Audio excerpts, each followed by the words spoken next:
इस फिल्म की शुरुआत होती है और एक आदमी को दिखाया जाता है जो कि एक कमरे में बंद होता है। इसे कुछ भी पता नहीं होता कि इसे किसने और क्यों बंद किया है। इस कमरे में सिर्फ एक अलमारी पड़ी हुई थी और इसके सामने एक मरा हुआ चूहा पड़ा होता जिस पर काफी मक्खियां मनमना रही थी। वो अपनी घड़ी पर टाइम देखता है तो 9:32 हुए थे। अभी वो ये समझ रहा था कि इसके किसी कोलीग ने इसके साथ ये मजाक किया है। वो कहता है कि जब मैं बाहर आऊंगा तो उस आदमी को नहीं छोड़ूंगा।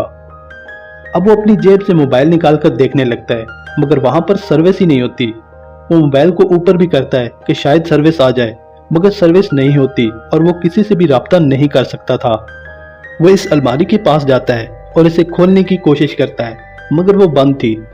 अब वो कमरे में इधर उधर देखने लगता है कि शायद कोई खुफिया कैमरा लगा हुआ हो और वो आदमी इसे देख रहा हो मगर वहां पर ऐसा कुछ भी नहीं था। अब वक्त गुजरने के साथ साथ इसको गुस्सा आ रहा था। वो इस अलमारी को मारने लगता है कि किसी तरह ये खुल जाए। शायद इसके अंदर कोई चाबी पड़ी हो मगर वो नहीं खुलती। अब वो थक कर वहां बैठ जाता है क्योंकि एक दिन गुजर गया था और इसने अभी तक कुछ भी नहीं खाया था। वो ऐसे ही सो जाता है। अब दूसरा दिन शुरू हो जाता है। वो उठकर अपने मोबाइल को देखता है कि शायद सर्विस आ जाए। सर्विस तो नहीं आती मगर मोबाइल इसके हाथ से छूटकर गिर जाता है और टूट जाता है। इसे कुछ भी समझ नहीं आ रही थी कि क्या करे। इसे बहुत ही भूख लगी हुई थी। वो अपना जूता उतारकर इसी में यूरिन करता है और फिर मजबूरी से इसे पीने लगता है। अब वो अलमारी खोलने के लिए चाबी तलाश करने लगता है। फिर इसकी नजर ट्यूबलाइट पर पड़ती है तो इसी में वो चाबी होती है। वो छलांग लगाकर इस ट्यूबलाइट को तोड़ देता है और इसके अंदर से चाबी निकाल लेता है। अब वो चाबी लेकर इस अलमारी के पास जाता है और वो ताला खोल देता है। अब वो इसका दरवाजा खोलता है तो अलमारी के अंदर 2 गैस सिलेंडर, छीनी, हथौड़ा और ग्लासेस पड़ी हुई थी। वो छीनी और हथौड़ा लेकर दरवाजा तोड़ने की कोशिश करता है मगर वो दरवाजा बहुत ज्यादा मजबूत था। अब वो गैस सिलेंडर के साथ वेल्डिंग मशीन लगाकर फिट कर देता है और इसके आगे आग लगा देता है और वो इस दरवाजे पे आग लगाकर इसको गर्म करने लगता है कि शायद ये पिघल जाए मगर वो बहुत ही मोटी चादर का बना हुआ था। अब ये गुस्से में जाकर अलमारी को हथौड़े मारने लगता है। काफी देर हथौड़े मारने के बाद जब इसका गुस्सा ठंडा होता है तो थक कर बैठ जाता है। अब इसको दीवार में एक सुराख नजर आता है। इसी सुराख को वो बड़ा करने लगता है और छनी हथौड़े से इस दीवार को तोड़ने लगता है। अब वो काफी थक गया था। कमरे में ऑक्सीजन की भी कमी हो रही थी तो उसने पास पड़ी हुई ऑक्सीजन टैंक से ऑक्सीजन लेनी शुरू कर दी। ऑक्सीजन के प्रेशर की वजह से इसे चक्कर आ जाते हैं और वो वहीं पर गिर जाता है। थोड़ी देर बाद इसको होश आता है तो जल्दी से ऑक्सीजन को बंद कर देता है। अब इसे बहुत ही भूख लगी हुई थी। इसे कुछ भी समझ नहीं आ रही थी। इसके पास चूहा पड़ा हुआ था जिसमें कीड़े पड़ गए थे। अब भूख की वजह से वो कीड़े भी खाने लगता है। इसके बाद फिर से वो अपना काम शुरू कर देता है। काफी देर मेहनत करने के बाद इसे दीवार में सरिये नजर आ जाते हैं। अब वो मेल्टिंग मशीन की मदद से इनको गर्म करके काटने लगता है। सरिये काटने के बाद वो अपना काम जारी रखता है। थोड़ी देर बाद दूसरी तरफ से एक छोटा सा सुराख हो जाता है। अब वो और ज्यादा हिम्मत करके खोदने लगता है। जब सुराख बड़ा हो जाता है तो वो सारा डाल कर अंदर देखता है। इसके पांव तले से जमीन खिसक जाती है क्योंकि दूसरी तरफ एक और बंकर होता है। अब वो इस सुराख से दूसरी तरफ जाता है और दरवाजा खोलने की कोशिश करता है मगर ये दरवाजा भी बंद था और वो गुस्से से दरवाजा जोर जोर से मारने लगता है। अब इसको सामने एक ताबूत पड़ा हुआ नजर आता है। वो डरते डरते इस ताबूत के पास जाता है और इसका ढक्कन उतारता है। इसके अंदर एक लड़की लेटी हुई थी। ये उसको चेक करता है तो वो लड़की चीखती हुई उठ जाती है और इसको देखकर वो काफी डर जाती है। वो इससे बात करने की कोशिश करता है तो इसे पता चलता है कि वो लड़की इसकी जुबान नहीं समझती और ना ही उसे इसकी जुबान समझ आती है। अब वो डर कर वहां से सुराख के जरिए दूसरे कमरे में चली जाती है। वो इसे समझाने की कोशिश करता है मगर वह इसको देखकर डर रही थी। अब वो थका हुआ था और इसी ताबूत में जाकर लेट जाता है और वहीं पर सो जाता है। अब इस लड़की को भी इस पर एतबार आ जाता है और वो छनी लेकर इसके पास आती है और इसे अपना काम जारी रखने का कहती है मगर अभी इसकी इतनी हिम्मत नहीं थी। इससे उठा भी नहीं जा रहा था क्योंकि इसने कुछ भी खाया ही नहीं था।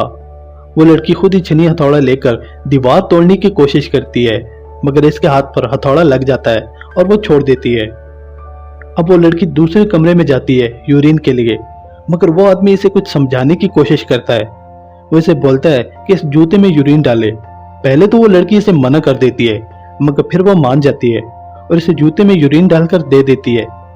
अब वो आदमी अपनी जान बचाने के लिए ये गंदा काम भी कर लेता है और इसे पीने लगता है और थोड़ा सा वो इस लड़की को भी दे देता है। इसे देकर वो भी इसे पीने लगती है। अब वो आदमी वहां पर पड़े हुए कीड़े उठाकर खाने लगता है। वो इसे भी कहता है मगर वो इसे मना कर देती है। अब वो वापस जाकर फिर से दीवार तोड़ने की कोशिश करता है मगर अभी इससे नहीं टूट रही थी। अब वो लड़की एक कोने में बैठकर रोने लगती है तो ये आदमी फनी सॉन्ग गाकर इसे हंसाने की कोशिश करता है। अब वो लड़की भी इसके पास आ जाती है और इसे गाना सुनाने लगती है। तभी इसके हाथ पर हथौड़ा लग जाता है और वो जल्दी से अपना दुपट्टा उतारकर इसके हाथ पर पट्टी करती है। अब वो आदमी इसे कहता है कि मैं छीनी पकड़ता हूँ, तुम हथौड़ा मारना। अभी वो लड़की जिस स्पीड से हथौड़े मार रही थी, दीवार ने बिल्कुल भी नहीं टिकना था इसके सामने। तभी दरवाजा खुलने की आवाज आती है और वो इसकी तरफ भाग कर जाते हैं मगर वो खुद ब खुद ही बंद हो जाता है। अब वो फिर से वापस आकर अपना काम करने लगते हैं। इस तरह से 2 बार होता है। तब इनको समझ आती है कि दरवाजा खुलने लगेगा तो दरवाजे की तरफ मुंह नहीं करना बल्कि दरवाजे की तरफ उल्टा जाना है। अब वो ऐसे ही करते हैं तो दूसरी तरफ आ जाते हैं। अब यहाँ पर एक और कमरा था जिसमें एक कब्र भी बनी हुई थी। इसका दरवाजा भी बंद था। अब वो लड़की दूसरे कमरे से जाकर छनी और हथौड़ा लेकर आ जाती है और कब्र में बैठकर पहले की तरह इसे भी खोलने की कोशिश करते हैं मगर अभी वो दरवाजा नहीं खुलता। अब वो इस कब्र में सुरंग खोदने लगते हैं और वो लड़की मिट्टी बाहर निकाल रही होती है। अब इस आदमी की जिस्म में बिल्कुल भी ताकत नहीं रही थी। इसे चक्कर आते हैं और ये वहीं पर गिर जाता है। लड़की इसे संभालने की कोशिश करती है। वह इसके माथे पर हाथ फेरती है। अब वो तंग आ जाता है और वो मरने की बातें करने लगता है कि शायद हमें बंद करने वाला यही चाहता होगा। वो लड़की इसको थप्पड़ मारकर जगाने की कोशिश करती है और आदमी को कब्र से बाहर निकालती है। वो खुद भी इसके पास बैठ जाती है। इसे कुछ भी समझ नहीं आ रही होती वो अभी क्या करे। वो दरवाजे के पास जाकर आवाजें देती है, चिल्लाती है मगर वहां पर कोई भी इसकी आवाज नहीं सुनता। वह इस आदमी के पास वापस आती है और इसे जगाने के लिए उसका हाथ उठाकर अपने जिस्म पर लगाती है। अब इस आदमी को भी होश आने लगता है और वो लड़की इसकी बनियान भी उतार देती है। इसे समझ आ रही थी कि लड़की क्या करना चाहती है। वह इसके ऊपर आ जाती है और थोड़ी देर प्यार करने के बाद वो दोनों वहीं पर सो जाते हैं। कुछ देर बाद इसकी आंख खुलती है तो वो अपनी बनियान पहनता है और इसी तरह रेंगते हुए दूसरे कमरे में जाता है। वो ताबूत से कपड़ा फाड़ कर ले आता है और इसे लड़की पर डाल देता है और फिर वहीं पर लेट जाता है। थोड़ी देर के बाद इसे दरवाजा खुलने की आवाज आती है। वो इस लड़की को भी जगाता है और इसे दरवाजे की तरफ देखने से मना करता है। पहले की तरह इस बार भी वो उल्टे चलते हुए दरवाजे के पास जाते हैं और दरवाजा खुल जाता है। जब वो बाहर देखते हैं तो हैरान रह जाते हैं। ऐसा लगता है जैसे वो जन्नत में आ गए हों। इतनी खूबसूरत जगह उन्होंने पहले कभी भी नहीं देखी होती। इसे देखकर वो दोनों बहुत खुश होते हैं और इसके साथ ही ये मूवी यहाँ पर खत्म हो जाती है।